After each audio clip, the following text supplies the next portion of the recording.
Hey everybody, welcome to another episode of Thought Leaders. I'm your host, Chris Shang, and today we have Rick Raddatz, who's the CEO of Meetin. Thank you so much for joining us. Glad to be here. Thank you for having me.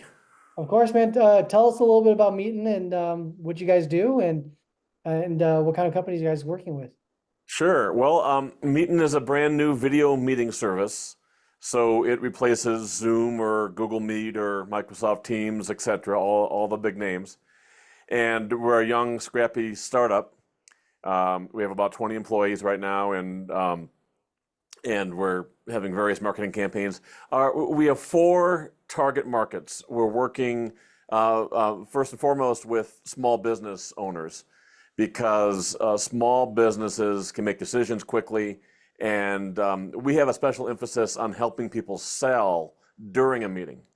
And so we're not just doing meetings, we're helping you sell in your meeting. And so small business owners especially need, to sell whatever they have to sell. The second niche is we have a special emphasis on freedom and privacy, free speech and freedom of religion and privacy. And that's because a lot of the competitors in this space, they're not good on those measures. And so it's more of a values thing. And so we believe it's our job to provide a safe, private, secure meeting space for you to do whatever meeting you want to do. And we don't monitor it. We don't sell your private data because we don't collect your private data. We don't end up with ownership of your content or your likeness like some other competitors have in their terms of service. And we just don't play that game. We're also targeting crypto people. We have a partnership with a crypto company that is taking us into that market. And then we're also working with larger companies that have an army of salespeople because of our focus on helping you sell. And so we have a 5-person sales team working in that direction. Got it. Curious, when you said helping people sell through meetings, how are you guys accomplishing that? What does that look like? Well, for example, Meetin allows you to preload your content, whatever it might be, into your Meetin room. And then at meeting time, you just click and the slide is shown, or you click and the video plays, or you click and the pop-up that you designed pops up promoting whatever you have to promote. And with the competition, you'd have to share your screen first. You can share your screen with Meetin, but with the competition, that's the only way. You got to share your screen, then share your YouTube video, but then an ad plays first. That's not always an ad for your product. And then you have to go full screen to share your video because you're sharing your screen, but then you can't monitor chat, you can't interact with the meeting in any way, and so it's just the wrong experience. But with Meetin, that's all preloaded, so you just click and the video plays. It's just so simple. So Meetin is kind of if you're familiar, Meetin is kind of a combination of Zoom and StreamYard because we're not just about, again, hosting a meeting. We're about helping you perform and produce your meeting.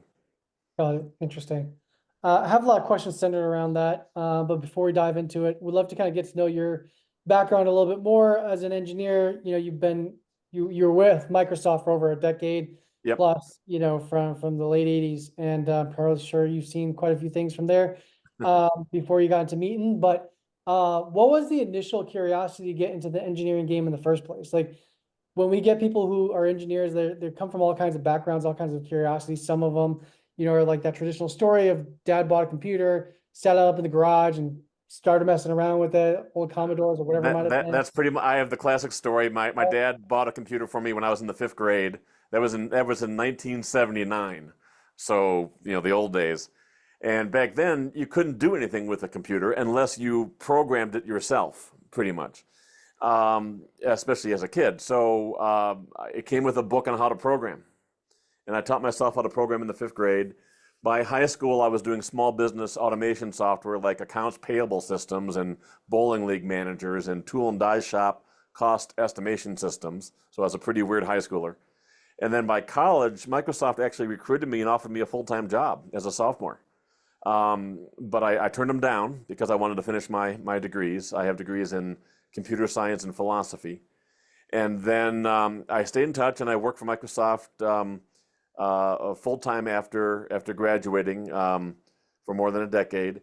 And then I left Microsoft, became a serial entrepreneur, I launched 4 multi-million-dollar revenue SaaS companies in 4 years. And so I was doing video hosting 2 years before YouTube even existed, and audio hosting was another business. I did a sales funnel hosting long before that was a thing, and then I got into the audio conferencing business, and that's kind of actually what led to Meetin. Of the 4 businesses I launched, the audio conferencing business was actually the best, and it actually that's still running today, and it's still profitable today. It's amazing. But the beauty of that business model is what made me think, hey, I want to do the next version of this and get into the video conferencing business. I actually wanted to do that way back in 2013. But my partners at the time, we were making millions in profit on the audio conferencing business. So at the time, I was the marketing partner, and then my partners were the dev partners. And they didn't want to do it. They were making so much money, they didn't want to put in the effort.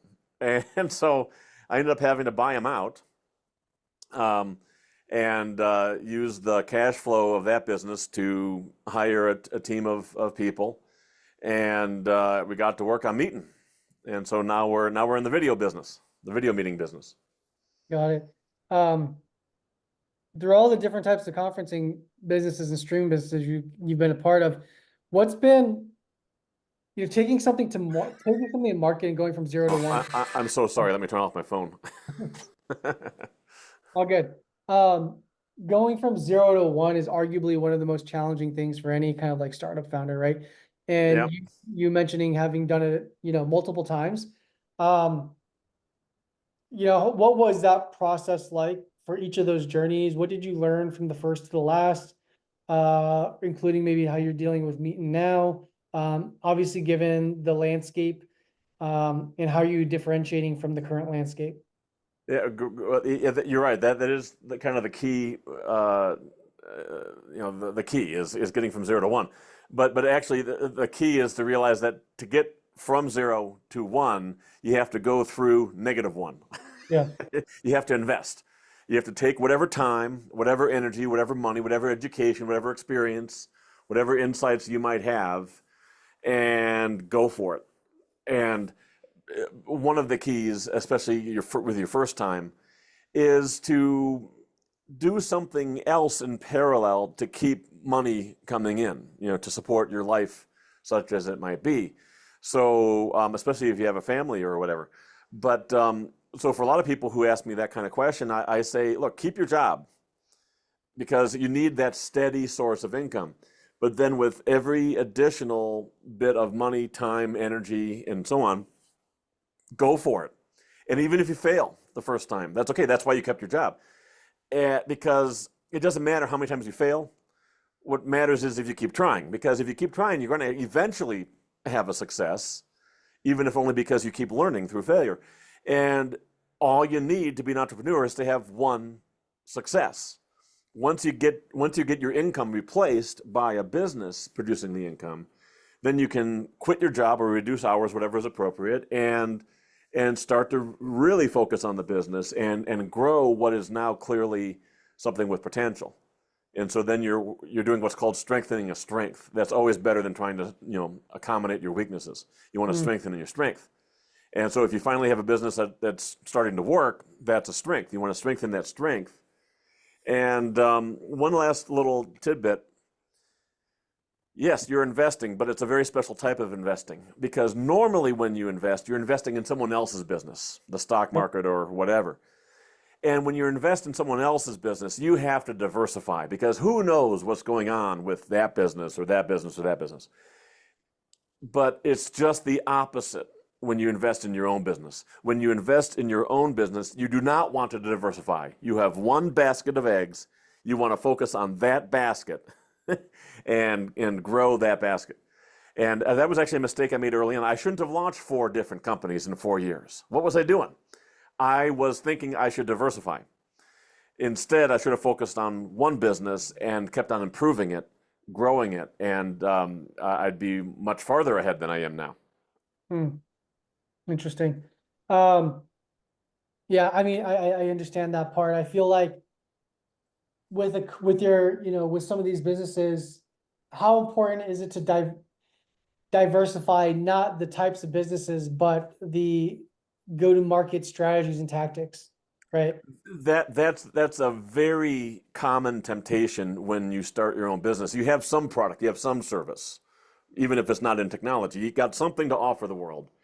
And since it was so hard to create that first going business, the temptation is to say, oh, this other market could use my product too. This other market could use my product too. Let's diversify the marketing, like you just asked. Well, there's a really good book on that called Inside the Tornado by Jeffrey A. Moore. Jeffrey is spelled with a G, Jeffrey. And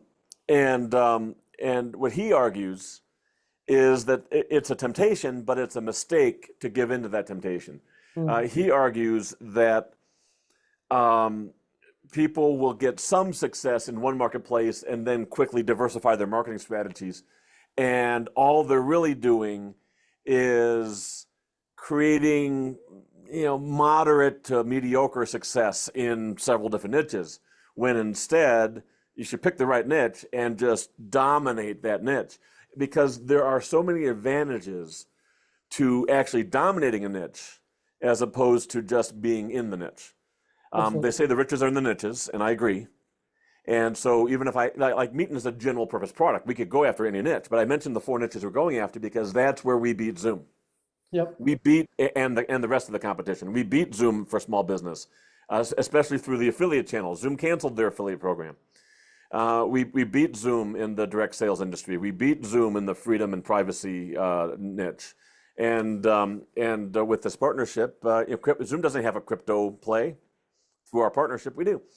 So so those are the niches we're focusing on because we can beat the competition in those niches.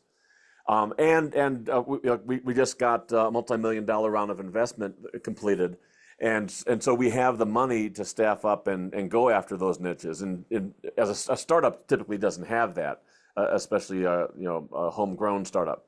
So I have the capacity to do that now, and I am. But in general, I agree with Jeffrey A. Moore.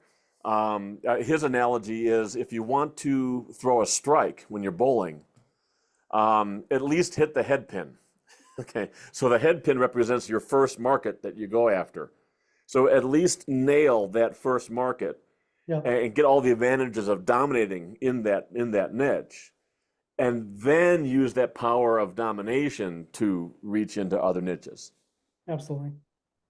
Absolutely. Out of curiosity, when you first, went from Microsoft being there stable 10 plus years and making the leap into entrepreneurship, did you heed your own advice of working at a company until you had enough of? I did. Yeah. And I didn't mention it, but in between, just after leaving Microsoft, I actually went to work for my dad. Okay. And he owned a company that did not have an internet strategy, but could. And so that was the year 2000. So very early internet. No one was making great money yet, but everyone saw the potential. And that was actually the right around there was the dot-com bust, where everyone was betting on things, and then all of a sudden everything collapsed. So just before the collapse, I helped come up with my dad's internet marketing strategy and internet related services for his business, and that helped him raise $2.2 million right before the dot-com crash. So our timing was perfect, and I let him know that I was interested in starting my own business. And of course, as my father, he was fully supportive of that, but he still needed me on board. So we came up with a deal that I would work half-time for him, but be paid full-time. Luckily, I was negotiating against my dad, so it's a little bit easier. But there was a caveat, and that was that if my business failed, I'd come back to work for him, okay? And if it succeeded, I'd pay him back double. Okay, so it's kind of a creative loan, basically. Yep, makes sense. But you can do that kind of negotiation with your even if you're not working for your dad. You can, especially if you're working for a small business, Yep. Small business owners are typically more open to creative deals than a big business might be. So Absolutely. depending on where you work, you might be able to come up with some creative financing, but even if you can't, there's other sources of kind of creative financing with friends and family and partnerships and that type of thing. But so, yeah, so I worked, and then it became clear that I needed my full attention on the business, and so I left even before it was truly successful. But there were hints that it was going to be, so I went for it, and so you got to pick your own time to go for it. And I remember, I mean, like, I don't have any special experience. I just went for it, and I remember my first sale. Well, I remember the first sale that wasn't my mom. My mom was my first customer. She had no need for audio hosting, but she signed up to support her son's business. But the second customer was a marketer that I had posted online in some internet marketing forums that, hey, I had this new business. It helps put your voice on your website to make your sales page convert better. Okay. And so my first customer was a marketer that was on that board. He just signed up, and I was selling a $1 trial for 30 days.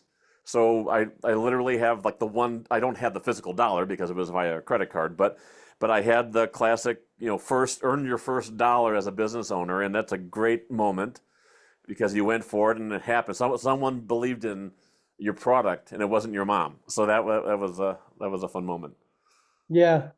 Um, I remember that too. I think there's something very powerful when you go from ideation to getting that first transaction. Yeah. Right. It's like, to me, it's very addictive because it's like, it kind of full circle of whatever you think it can become kind of thing. And it's out there and it's real, and it's somebody else that you don't even know who the hell they are that ends up converting. So, Yep. curious as to, like, when you made that leap, as you were speaking about it, what were those signs that you felt like it was gonna be that it was worthwhile to make the jump? And then, second follow-up to that would just be, what were some of the things that either naively going into it or you did expect it, but obviously, you now, having done it a few times, the journey of everybody's gonna go in and wear a dozen different hats, and some of the things you expect, some of the things you never expect at all. And Yep. has there been anything along that way that you either developed a skill set that you never thought you would have, that you either loved or hated?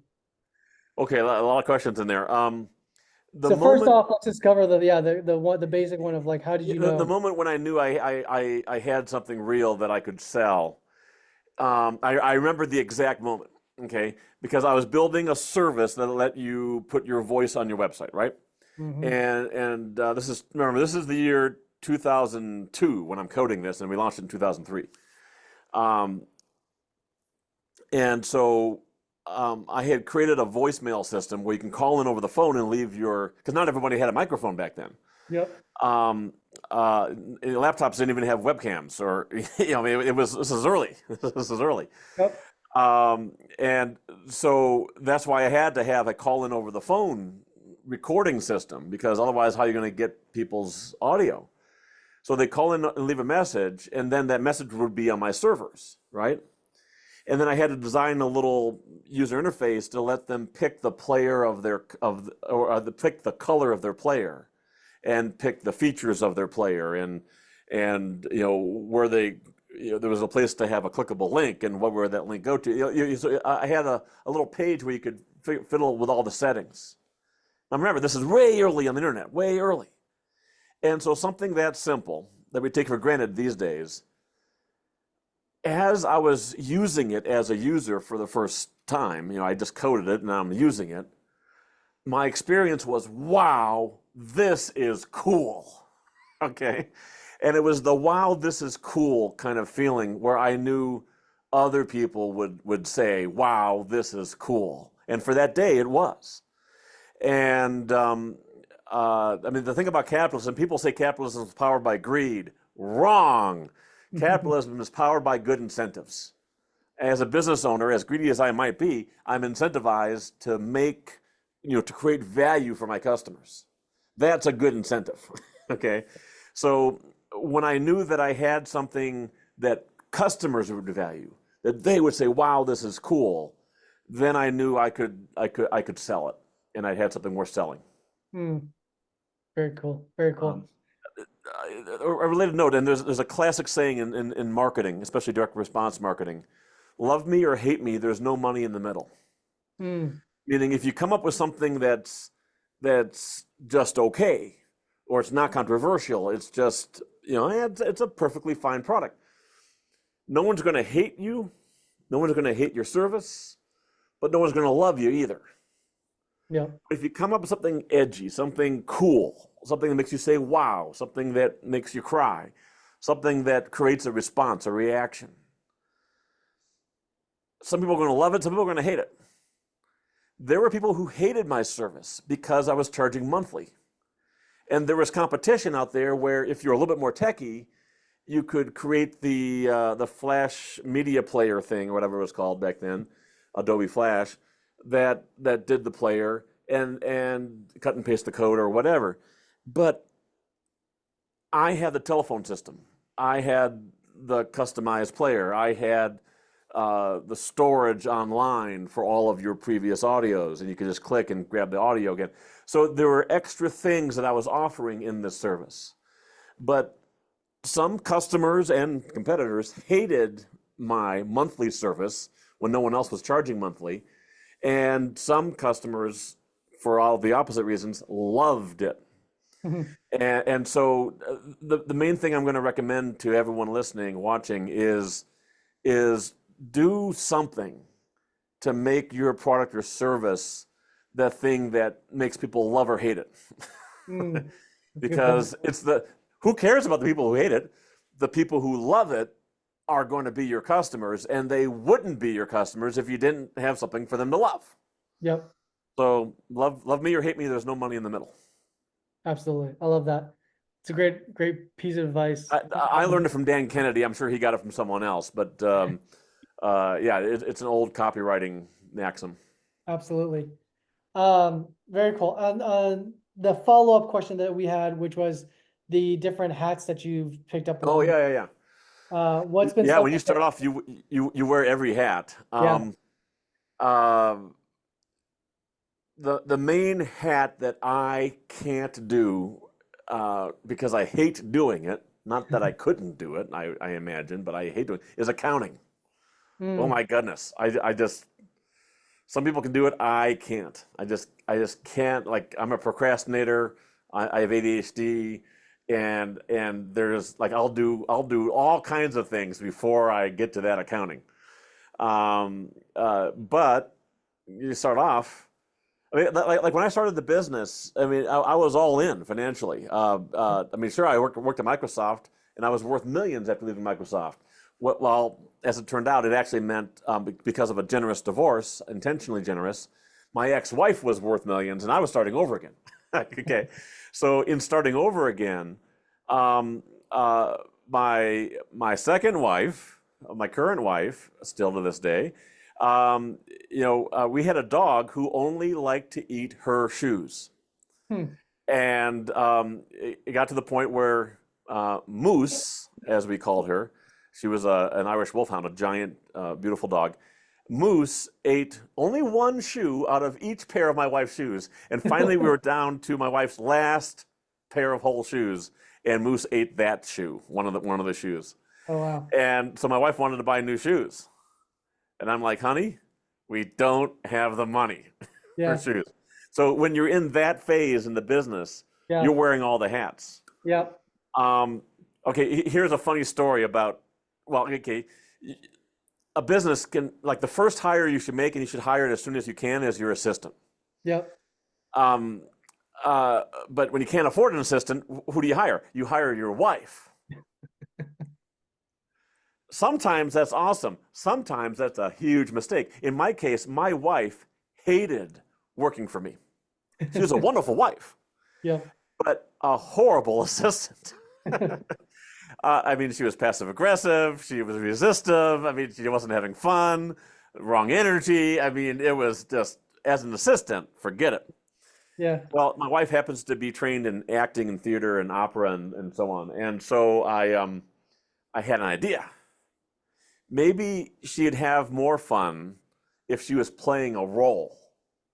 Because a wife or any spouse typically doesn't want their spouse to give them orders, but I'm the business owner. She's the assistant. I need to tell her exactly what to do, how to do it, and what the target date of completion is.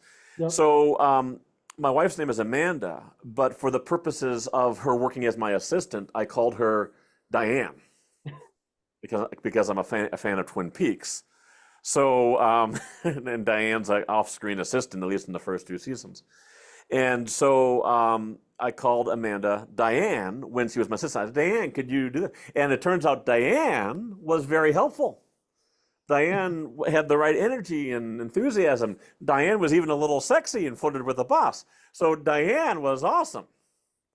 But not my wife Amanda. So one little tip for those who are married or in a relationship and you're trying to start a business and you're going to hire your partner or spouse or whatever as an employee, maybe give them a different name. Interesting. It worked for me. Something like that. So sometimes these little tricks can work. Yep. Interesting. It's a great little piece of advice. Last question here as we're rounding up on time is more so around where Meetin is today. Obviously you mentioned you raised a little external capital now. Yep. And that probably proves that you have some market validation now around some of these niches. And, where do you imagine how you're going to compete in this world with the Zooms and some of the other kinds of video conferencing tools that are out there? Is it still like dominating these niches with that capital to prove it out and then expand from there? Or how do you look at it? Yeah. Going against the big boys, I mean, they're worth billions of dollars. They have all the money in the world. You got to focus on the niches. I mean, there's just no other way. So we have our niches. Some are more nichey than others, but they're all niches. The advantage of a niche is that you have niche-related marketing messages and offers and price points and so on. So you tailor everything to the niche, and you just make an irresistible offer. Somehow you find a way to make it where there's just no reason to say no. Yep. And so my plan for Meetin is to keep working on these chosen niches, and stay in those niches long after others might want to leave, based on our previous conversation in this video. I'm going to stay in those niches and just keep growing the business. Each of those niches can support $1 billion company. So there's no headroom, artificial limit on our headroom. We can become a very valuable company just focusing on those niches. And we might be more valuable if we could take out Zoom and take over. But we're going to start with the niches. We're going to grow in the niches and stay in the niches, and until we're so strong of a competitor that then maybe we can look at the general marketplace or enterprise or whatever. Got it. Very cool. Want to say thank you so much for taking the time. That was great way to kind of end it out. And that was great. A lot of great insights. Love hearing your story. Lots of great little bits of personal advice in there too. All right. Well, glad to be here as always, and let me know if I can serve you again. Will do. Thank you.